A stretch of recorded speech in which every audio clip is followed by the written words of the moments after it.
لله رب العالمين والصلاة والسلام على أشرف الأنبياء والمرسلين سيدنا محمد وعلى آله وصحبه أجمعين. اللهم رب اشرح لي صدري ويسر لي أمري واحلل عقدة من لساني يفقه قولي ولا حول ولا قوة إلا بالله العلي العظيم. اللهم انفعنا بما علمتنا وعلمنا ما ينفعنا وعلمنا ما جهلنا وذكرنا ما نسينا.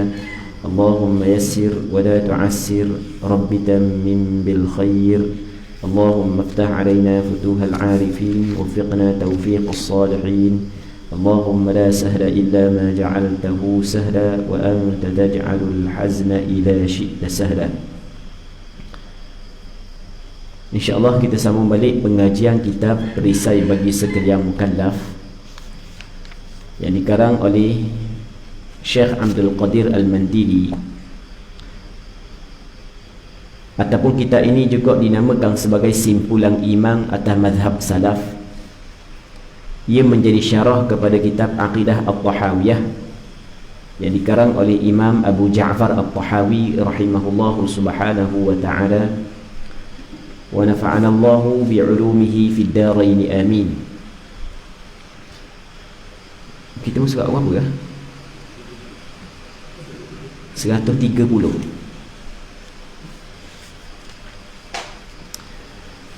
Katanya Sad ni perkataan musannif, perkataan pengarang, yakni perkataan Imam Abu Ja'far At-Tahawi rahimahullahu ta'ala.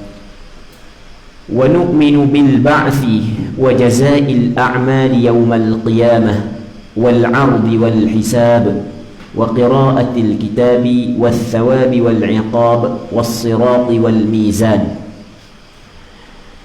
Dan membenarkan oleh kita percaya, kita benarkan benda ni, kita benarkan dengan bangkit. Di sana ada bangkit dan membalas segala amal pada hari kiamat, dan melintangkan, mana melintangkan, membentangkan. Itu makna melintangkan, bentang, bentang amalan. Dan hisab, dihitung, perhitungan.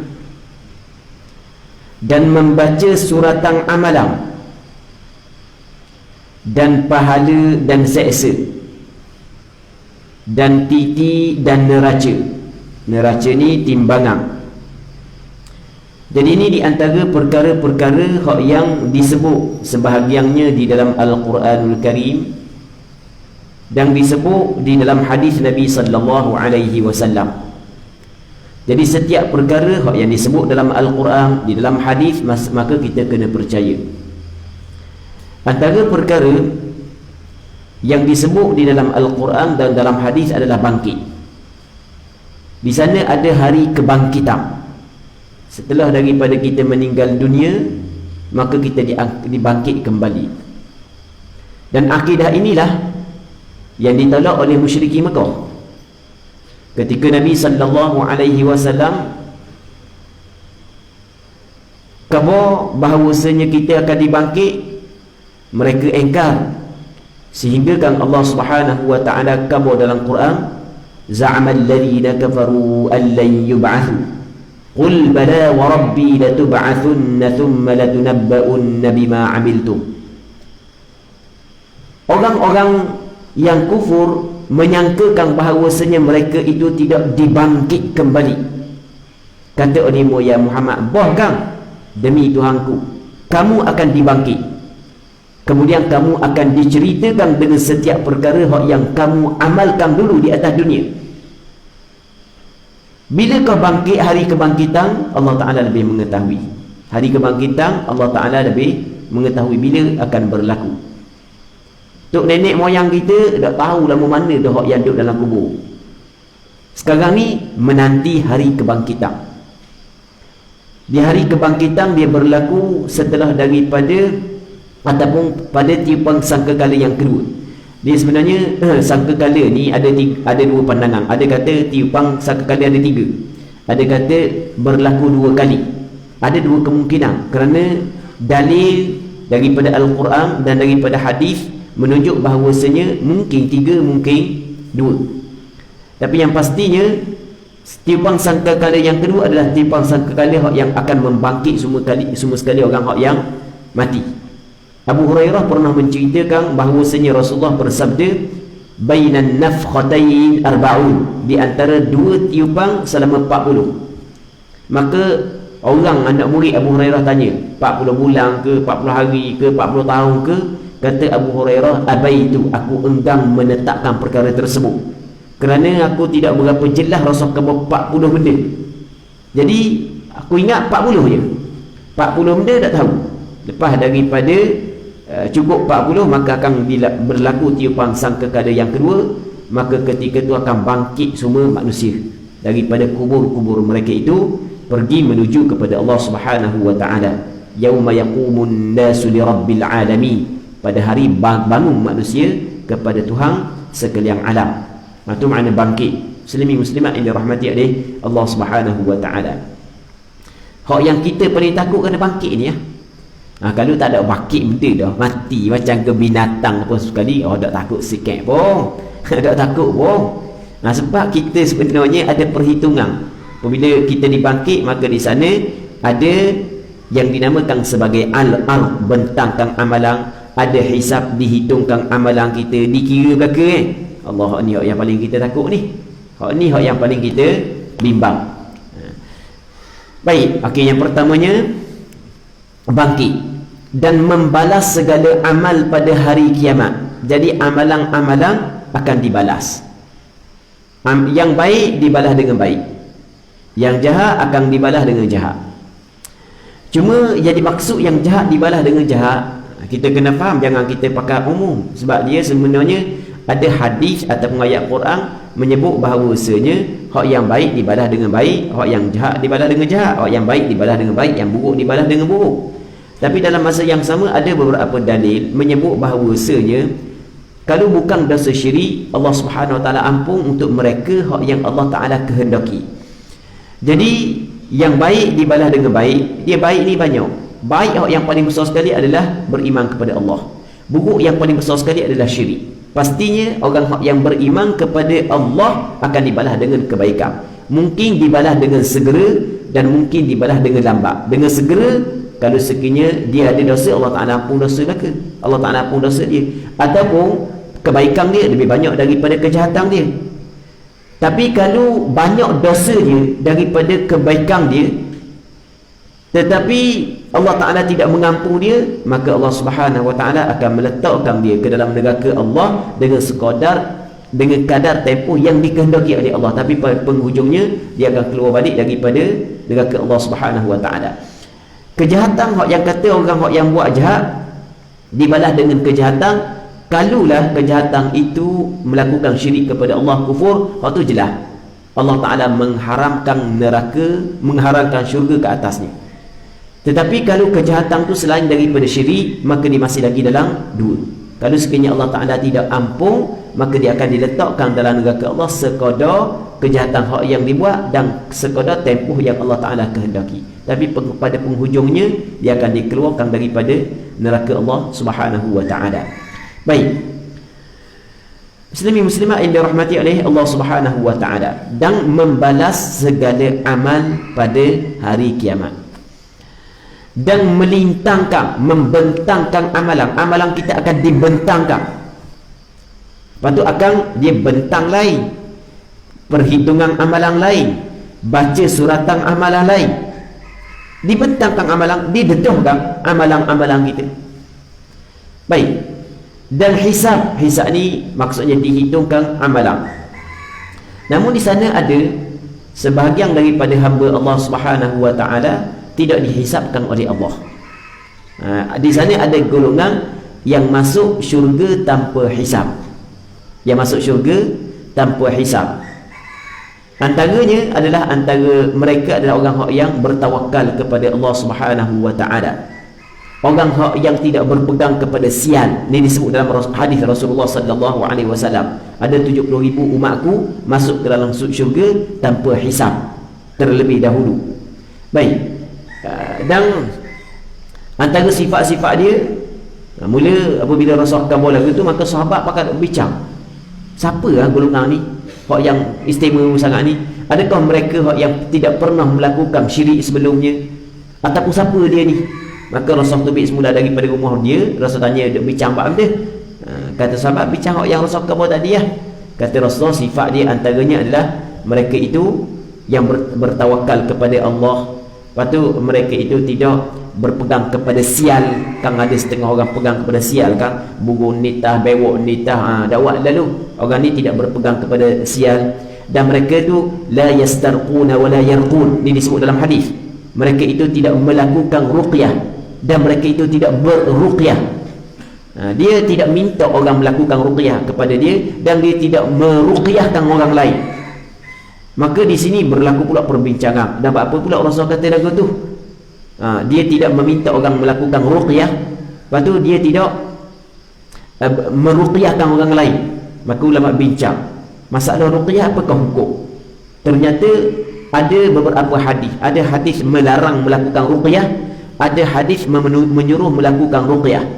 Sebagai contoh, kata Nabi sallallahu alaihi wasallam, innar ruqa wat tamaim wat tiwalah syirkun. Sesungguhnya ruqyah. Lepas tu dan tamimah ni azimat ataupun tangkal. Lepas tu sihir adalah syirik. Okey, itu jelas Rasul ke bawah syirik. Lepas tu di sana ada hadis yang lain pula, Rasul menyuruh Siti Aisyah radhiyallahu taala anha, dalam hadis yang diriwayatkan daripada Aisyah, Rasul suruh dia melakukan ruqyah daripada terkena penyakit ain. Dan di sana ada seorang sahabat Rasul nama dia Auf bin Malik al-Ashda'i radhiyallahu taala anhu. Dia kata dalam satu hadis, kunna narqa fil jahiliyah, dulu di zaman jahiliyah kami melakukan ruqyah.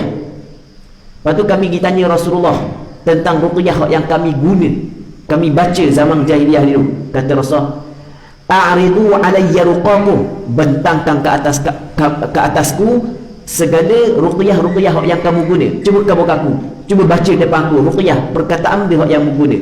La ba'sa birruqa ma lam yakun fiha syirkun, kata Rasulullah. Tak ada masalah melakukan ruqyah kalau tidak ada syirik di dalamnya. Jadi bermakna kesimpulan setelah daripada ulama buat kajian terhadap dalil-dalil yang datang pada membincangkan tentang ruqyah terbahagi kepada dua. Ini kesimpulan. Ada ruqyah yang dilarang, ada ruqyah yang tidak dilarang. Ruqyah yang dilarang adalah ruqyah yang ada syirik di dalamnya. Ruqyah yang tidak dilarang adalah ruqyah yang tidak ada syirik. Sama ada ruqyah dengan ayat Al-Quran, ataupun ruqyah dengan doa yang diajar oleh Rasulullah, ataupun ruqyah dengan bahasa kita. Tapi yang penting penggunaan dalam bahasa kita, kita faham makna dia dan tidak ada syirik.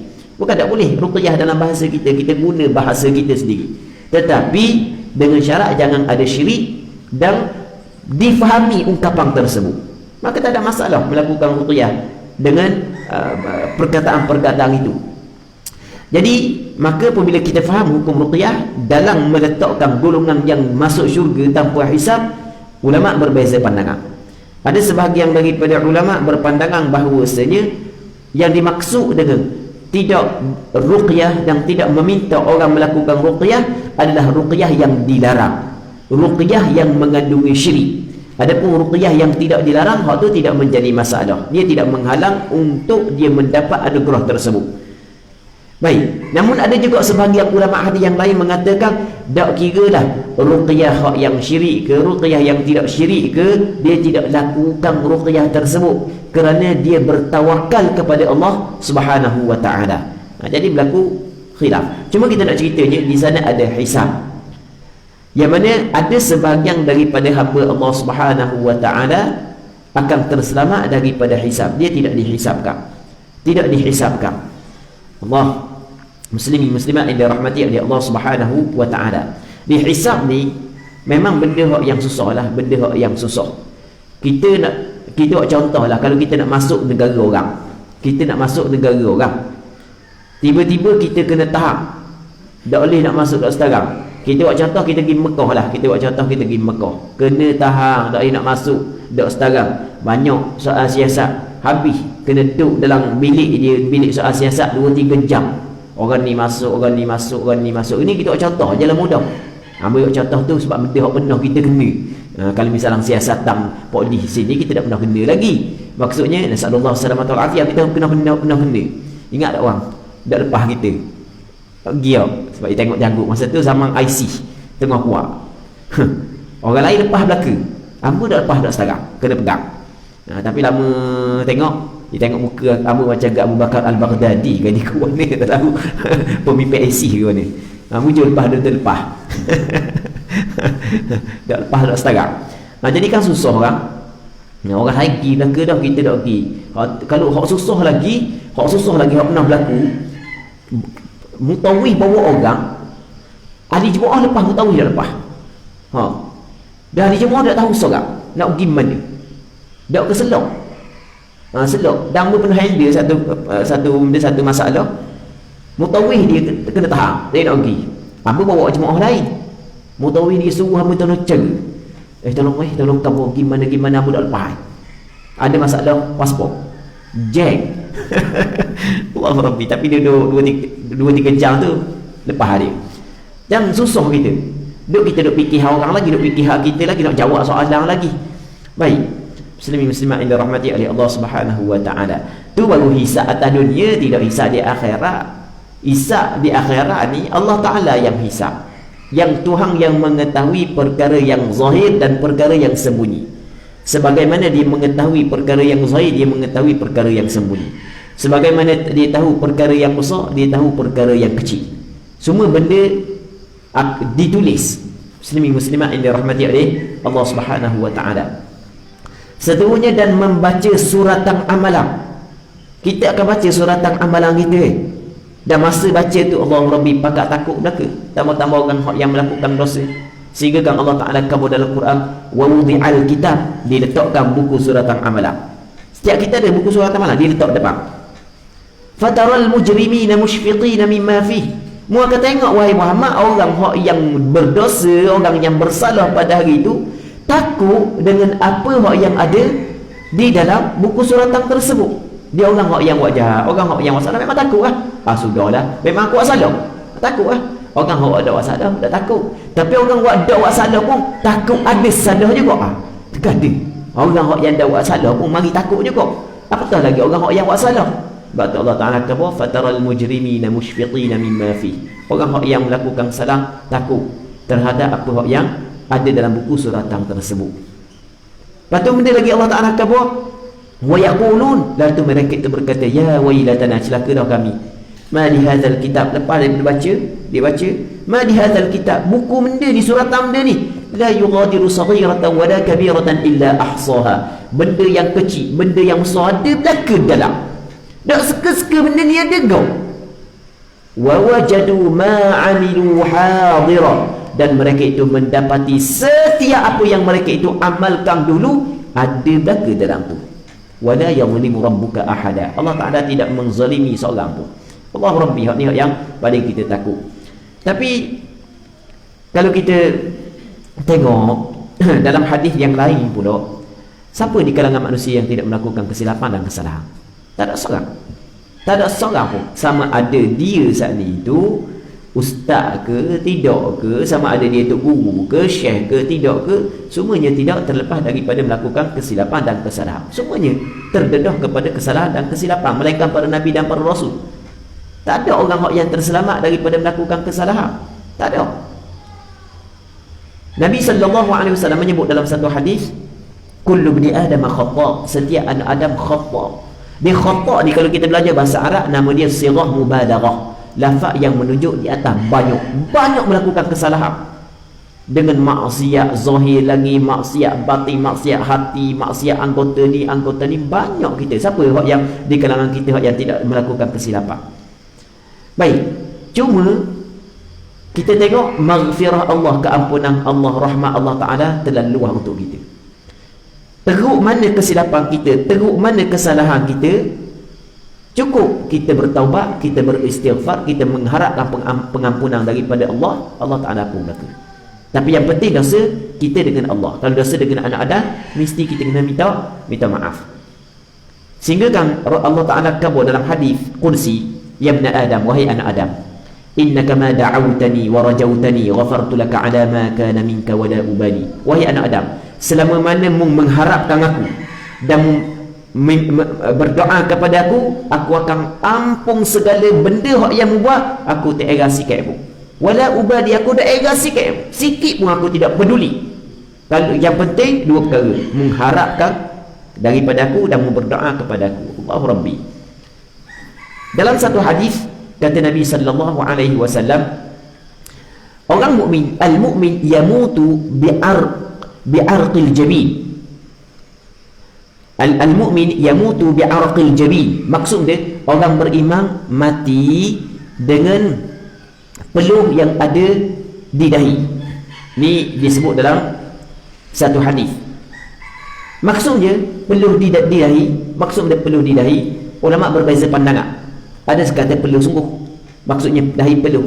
Ada kata bukan peluh sungguh, ia adalah kiasan daripada perkara lain, kiasan daripada malu kepada Allah Subhanahu wa taala, kiasan daripada malu. Dan kita apabila malu, peluh lah, malu peluh sampai ke merah muka malu. Orang beriman ketika dia nak mati, maka di sana ada busyra. Busyra ni maksudnya berita gembira. Malaikat khabar dah, mu dapat syurga, keluar dah keputusan. Keluar keputusan. Orang yang buat cek tu, cek COVID keluar keputusan negatif, oh gembira. Wow, kalau positif selok nangung. Kan negatif gembira kan? Oh gembira negatif. Tiba-tiba cek kali kedua positif pula. Allah, nangung. Baru buat perancangan nak pergi situ, nak pergi sini, kena gugur pula. Jadi ni sebelum daripada dia nak mati, malaikat bawa berita gembira, dia dapat syurga Allah. Ni disebut dalam Al-Quran, innal ladzina qalu rabbuna Allah thumma istaqamu tatanazzalu alaihimul malaikatu alla takhafu wa la tahzanu wa abshiru bil jannati allati kuntum tu'adun. Dan hendaklah kamu bergembira dengan syurga yang telah dijanjikan kepada kamu. Jadi masa nak mati tu, orang beriman, malaikat mari bawa berita gembira, mu dapat syurga.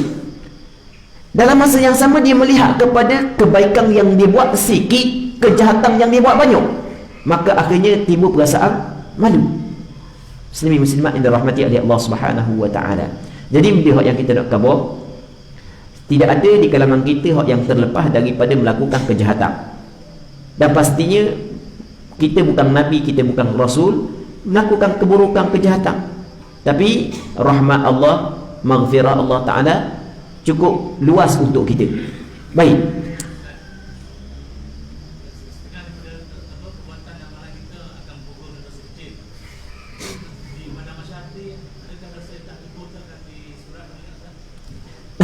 Dia setiap apa hak yang kita buat semuanya disuratkan. Setiap apa hak yang dibuat semuanya disuratkan. Cuma kalau Allah Subhanahu wa taala ampun dosa kita, maka hak tu tak ada dah. Tak ada. Cuma dia dua. dia ada maghfirah dan ada al-afu. Kan kita antara nama Allah Taala adalah Al-Ghafur, Al-Ghaffar, Ghafirudz Dzamb. Itu nama Allah Subhanahu wa taala. Faqultu astaghfiru rabbakum innahu kana ghaffara. Nabi Nuh, Allah Taala kepada Al-Quran, maka aku berkata, istaghfiru rabbakum, hendaklah kamu minta ampun kepada Tuhan kamu, innahu kana ghaffara, sesungguhnya Allah Taala Tuhan yang Maha Pengampun. Ghaffar diambil daripada perkataan maghfirah, keampunan. Dia maghfirah dalam bahasa Arab makna tutup. Benda tu ada tapi ditutup. Benda tu ada ditutup. Berbeza dengan al-afu.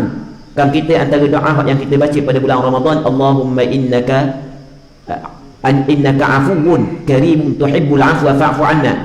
Al-afu makna hapus. Al-afu makna al-mahwu, hapus. Hapus ni tak ada terus. Jadi kita minta Allah Ta'ala maaf, maksudnya kita minta Allah Ta'ala hapus tu. Okey, hak tu tak ada. Okey, kemaafan memang tak ada tu, dihapuskan tu.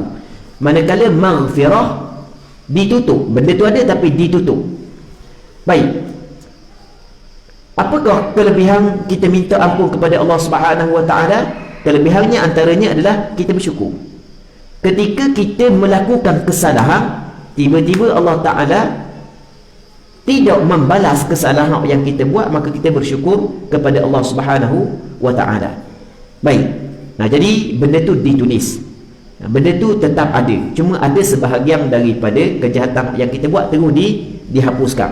Kerana Allah Ta'ala antara nama dia adalah Al-Afu, Tuhan yang Maha Pemaaf, iaitu dia menghapus terus amalan kejahatan yang kita buat.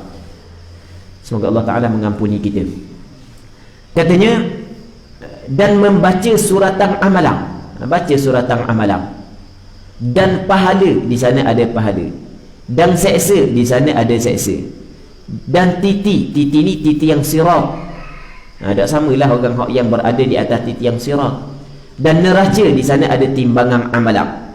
Di sana ada timbangan amalan. Orang yang kejahatan dia lebih berat daripada kebaikan, tempat dia adalah neraka Allah.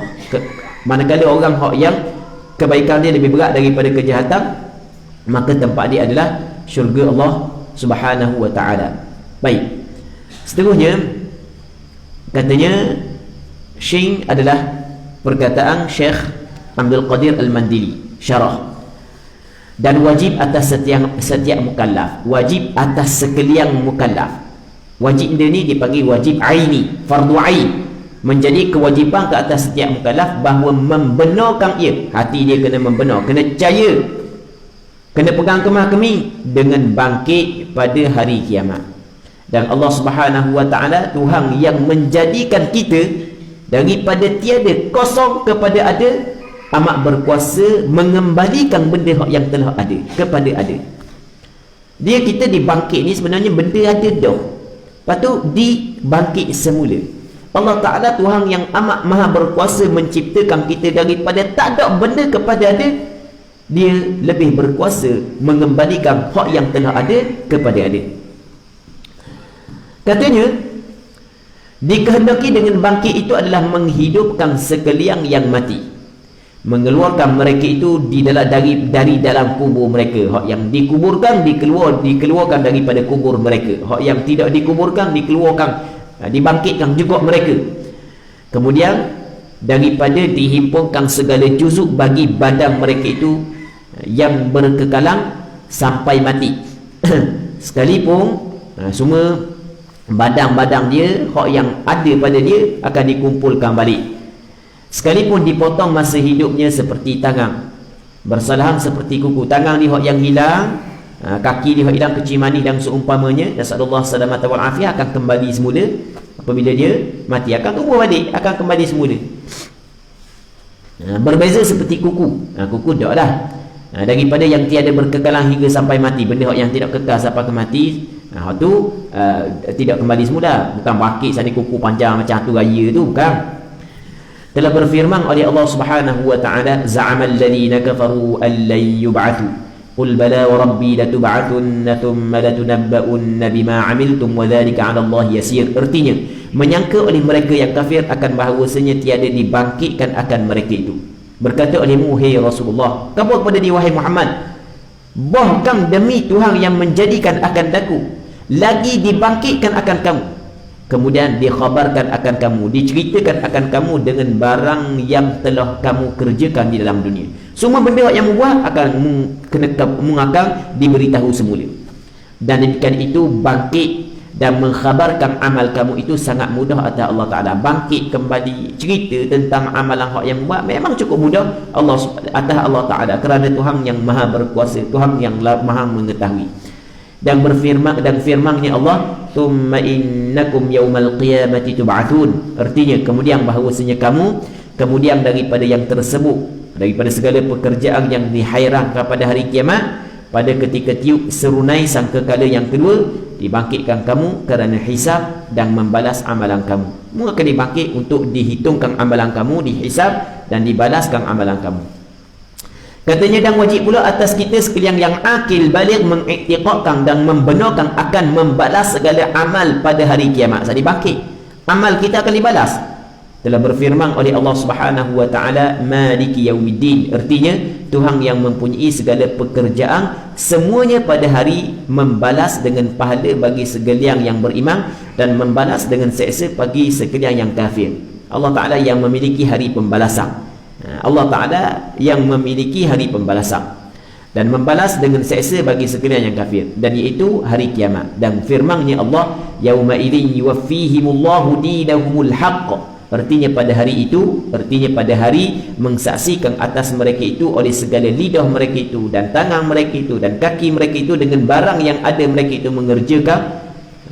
Ni tubuh badan kita akan mengsaksikan sendiri benda yang kita buat. Pada hari itu menyempurnakan akan mereka itu oleh Allah Ta'ala akan balasan mereka itu yang sebenar.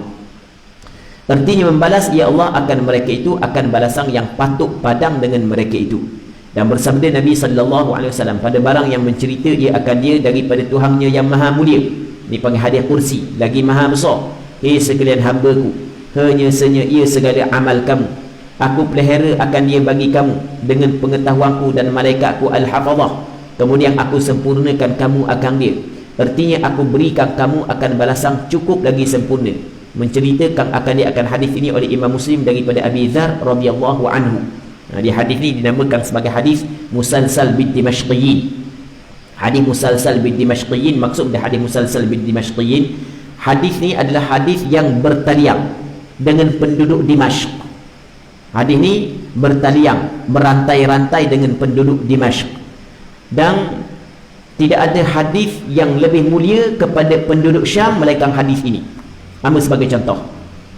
Sebagai contoh, Amr Dimashqi, sebab Amr duduk di kota Damsyik. Amr Dimashqi, orang Damsyik ni kita kata Dimashqi lah, sebab Amr duduk di kota Damsyik selama 3 tahun. Amr dengar hadis ni daripada beberapa orang guru Amr, antaranya Dr. Abul Iz Muhammad Mu'taz As-Subaini, antaranya adalah Dr. Safwan Dawudi, yang mana kedua-dua ni adalah orang Damsyik.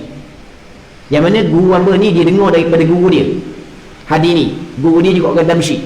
Guru dia dengar daripada guru dia orang Damsyik, dengar daripada guru dia orang Damsyik. Guru dia orang kita kata Damsyik lah, orang Arab kata Dimashq, Damaskus. Sampai kepada Abu Dzar Al-Ghifari, seorang sahabat Rasulullah. Abu Dzar Al-Ghifari maqam dia ada di kota Damsyik. Abu Dzar Al-Ghifari ambil daripada Rasulullah. Rasulullah ambil daripada Allah Ta'ala. Hadis ini dikeluarkan oleh Imam Muslim dalam kitab Sahih ni. Kata Allah Subhanahu wa Ta'ala ni, Allah sekali, ya ibadi, wahai hamba-hambaku, innama hiya a'malukum, sesungguhnya ni amalan-amalan kamu, uhsiha lakum, aku hitungkan amalan ni untuk kamu, thumma uwaffikum iyyaha, kemudian aku akan sempurnakan amalan ni kepada kamu. Apa maksud sempurnakan? Aku akan balas, aku akan balas dengan sempurna. Faman wajada khairan falyahmadillah, sesiapa yang mendapati kebaikan dalam buku suratan amalan dia, maka hendaklah dia memuji kepada Allah, dia bersyukur kepada Allah kerana taufik daripada Allah sehingga dia melakukan amalan kebaikan. Tapi waman wajada ghaira zalika fala yalumanna illa nafsah, orang yang mendapati dalam buku suratan amalan dia bukan kebaikan bahkan kejahatan, maka dia tidak akan mencela melainkan diri dia sendiri. Dia akan cela diri dia sendiri, dia akan kata diri sendiri, dia akan maki diri dia sendiri. Baik. Seterusnya, dan wajib atas kita membenarkan akan al-'ard. Jadi untuk pagi ni kita berhenti sini dulu, dan kita buka soalan sekejap kalau sekiranya ada. Allah Subhanahu wa Ta'ala a'la wa a'lam.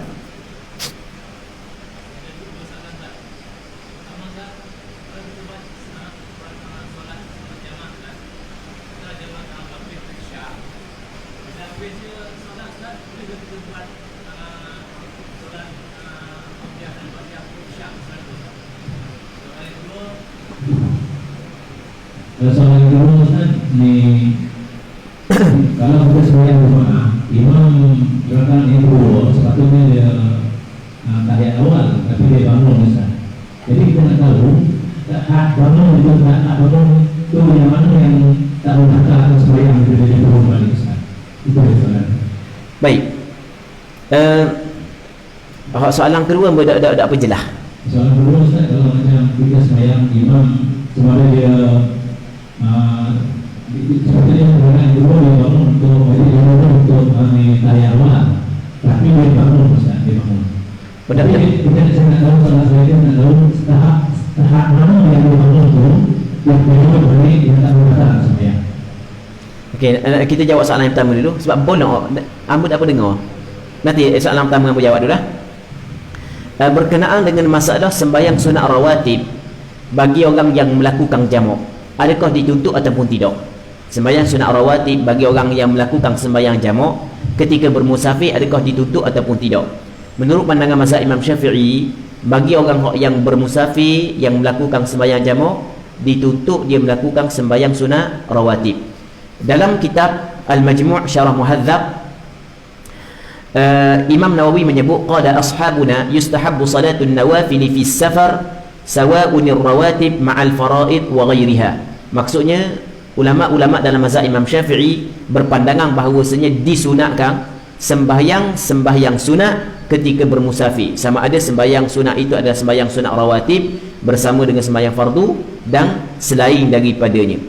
Cuma bagaimanakah cara untuk kita sembahyang sunat rawatib? Jadi kalau untuk sembahyang jamak takhir, rasanya jelas mudah je sembahyang jamak takhir. Maksudnya kita sembahyang jamak takhir, kita akan sembahyang maghrib dalam waktu isyak. Jadi sebelum daripada kita sembahyang maghrib, kita sembahyang sunat qabliyah maghrib dulu sebanyak 2 rakaat. Lepas tu kita sembahyang sunat maghrib, kita sembahyang fardu maghrib. Lepas daripada tu kita sembahyang sunat ba'diyah maghrib. Lepas tu kita sembahyang sunat qabliyah isyak.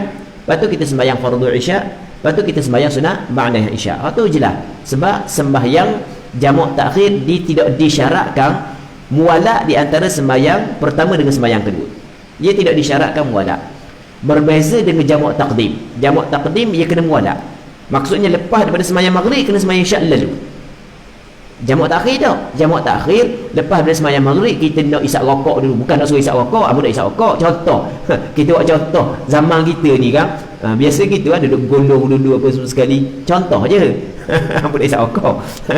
Contoh je. Dan bukan amu suruh isap rokok, amu nak kata halal isap rokok. Kita buat reality kan orang kita kan. Hak isap rokoknya golong dulu apa semua sekali. Itu contoh je. Bukan nak cerita hukum tu. Jadi lepas tu baru nak sambung sembahyang isyak, tak ada masalah. Jamak takhir tidak disyaratkan muwala' di antara maghrib dengan isyak, tapi jamak taqdim mesti muwala'. Okey, jamak takhir je lah. Tapi kalau jamak taqdim bagaimana? Okey, jamak taqdim mudah je. Kita sembahyang maghrib dulu. Ni dia sebenarnya ada beberapa cara. Cuma hak yang paling afdal, apa hak yang disebut oleh ulama dalam kitab fiqh adalah kita sembahyang maghrib dulu. Lepas daripada kita sembahyang maghrib, terus kita sembahyang isyak. Lepas kita sembahyang isyak, kita sembahyang sunat qabliyah maghrib, sunat ba'diyah maghrib, sunat qabliyah isyak, sunat ba'diyah isyak. Begitu cara dia. Wallahu a'lam.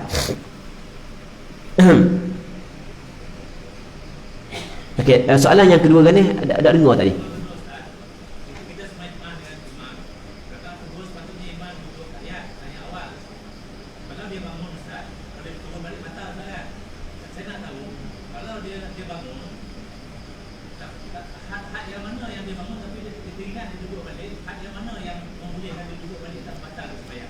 Okey. Jadi tu imam dia lupa tahiyat awal. Dia pun bangun sampai kepada hak qiyam. Sampai kepada hak qiyam. Jadi apabila sampai kepada hak qiyam, sampai kepada hak yang dikatakan boleh qiyam dah. Kalau hak gini, dia mesti bukan gini. Kalau gini pun dia panggil sampai kepada hak qiyam dah. Kalau gini pun orang panggil qiyam lagi. Okey, kalau orang panggil qiyam, dia panggil sampai kepada hak qiyam. Apabila sampai kepada hak qiyam, tidak boleh imam turun semula. Sebab tahiyat awal hukum dia sunat. Masuk kepada qiyam adalah fardu. Apabila masuk kepada fardu, maka tidak boleh dia nak kembali untuk melakukan sunat semula. Tiba-tiba dia pergi turun mula. Kalau dia turun mula, maka batal sembahyang dia dengan syarat. Dia ada syarat dia. Dengan syarat sengaja. Okey, yang keduanya adalah dia tahu hukum haram. Kalau dia tak tahu hukum haram, ataupun bukan tak tahu, bukan tak belajar, tapi dak kena, dah cakap dah kena, boleh, jadi kelang kabut ke ni, boleh dak orang ni, betul ke dak ni, jadi dah kena, dia tamu-tamu jadi tu imam, baru jadi 4 kali baru, contoh kan, jadi boleh dak orang ni, boleh dak, jadi buat saat itu dalam keadaan dak jelas hukum, bukan dia tak tahu, tapi dak jelas ketika tu dak batal, lepas tu tidak batal. Jadi dia apabila sampai kepada hak qiyam, maka tak boleh dah turun. Nah, cuma di sana ada tak sampai lagi pada hak qiyam, tapi lebih dekat kepada qiyam. Dia kita bangun, Allahu Akbar, kita bangun, kalau tak sampai kepada hak qiyam kita boleh turun semula. Cuma kadang-kadang sunat sujud sahwi, kadang-kadang tidak. Sunat sujud sahwi kalau kita lebih dekat kepada duduk berbanding kepada qiyam. Tu dak sunat sujud sahwi kalau lebih dekat kepada qiyam berbanding dengan duduk, maka hak tu sunat sujud sahwi. Jelas tu kan? Wallahu a'lam. Okey, kita berhenti sini dulu untuk pagi ni. Wallahu subhanahu wa ta'ala ala wa alam wa sallallahu ala sayidina Muhammad wa ala alihi wa sahbihi ajma'in. Walhamdulillahi rabbil alamin.